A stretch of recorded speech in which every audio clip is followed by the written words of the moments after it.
Hello everybody, I'm Adam, and I hope you're all ready to watch me cry. I actually had a really fun... I had a fun idea for this speech. I would make it interactive for all of you. That said, if I start to cry, I want everyone to boo me so I cry even harder.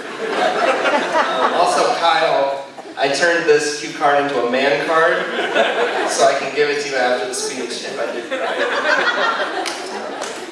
All jokes aside, I'd like to say how blessed and thankful I am to be a part of this wedding today. Over the last couple of years, I've gone to several weddings, but they were always just for a bunch of dumb losers I didn't really care about at all.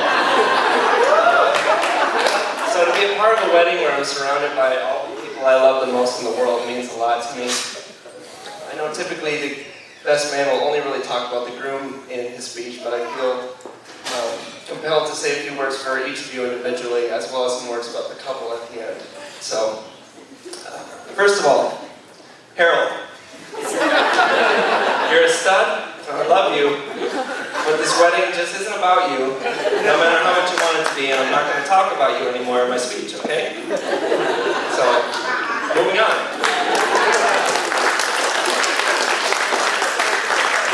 Lucy? You're like the sister I never had. I actually do have a sister, and she's here. But you're not really like her at all.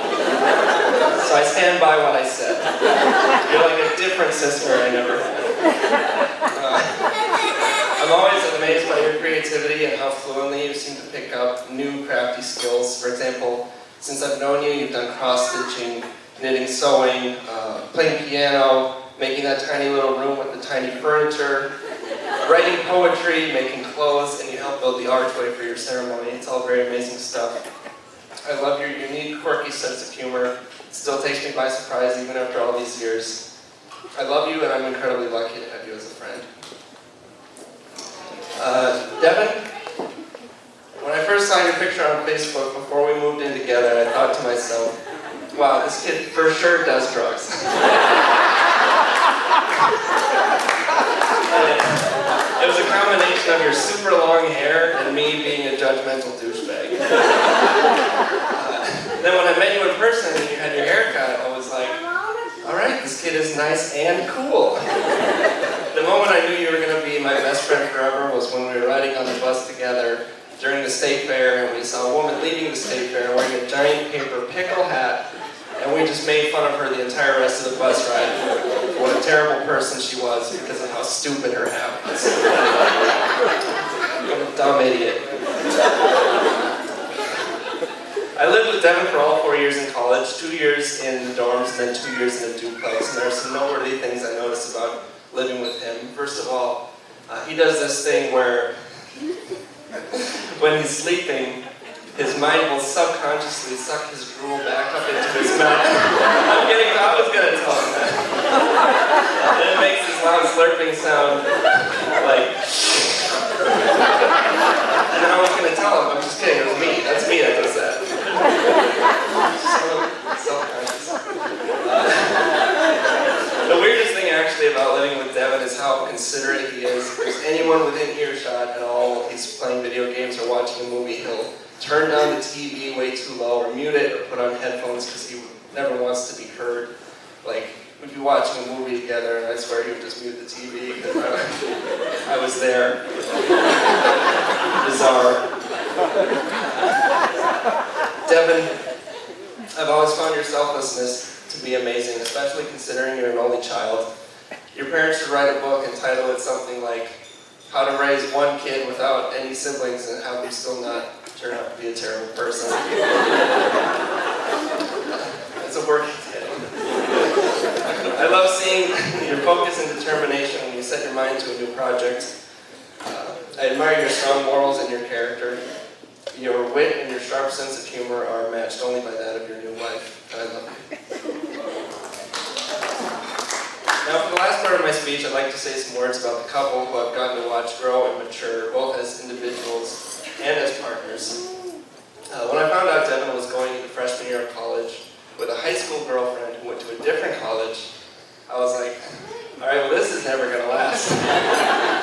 So you can probably all imagine how stupid I must feel right now.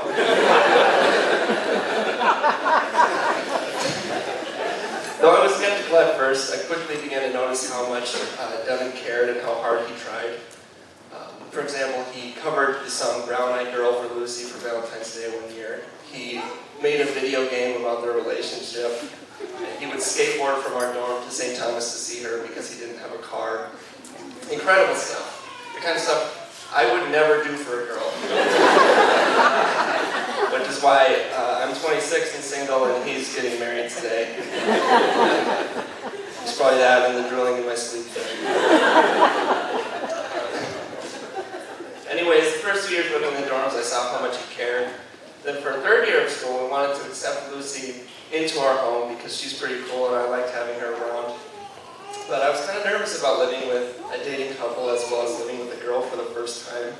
You know, what if they broke up? What would we do about the rent then?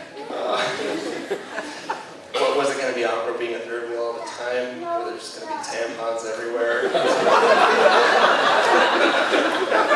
I was reluctantly excited, and it turned out to be amazing. Devin and Lucy have this incredible ability to spend time with any third person and not make them feel like a third wheel. It always just felt like we were three friends hanging out, and I really love that. Of course, they had their own bedroom on one side of the duplex, and I had my own bedroom on the other side, so when we were done hanging out as three friends, they could go continue to be friends in their room, and I could go to my room and be friends with myself.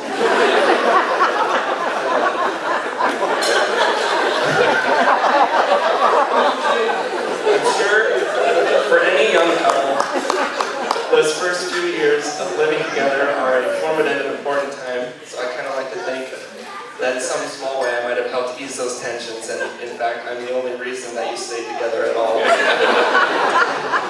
For example, every time they had a stupid argument, I was always around to be the tie-breaking vote, so they could get some closure on who was right, and that was really fun for me.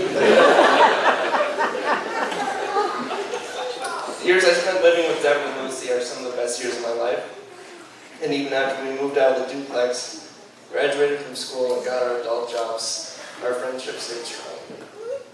That's how I know nothing will change after today, because of how loyal and steadfast these two are both to their friends and to each other. It's been incredible to watch you both succeed in your lives and your careers, and to see how much you've loved and supported each other along the way. And I can't wait to see what the future holds for you guys. So let's all raise a glass and toast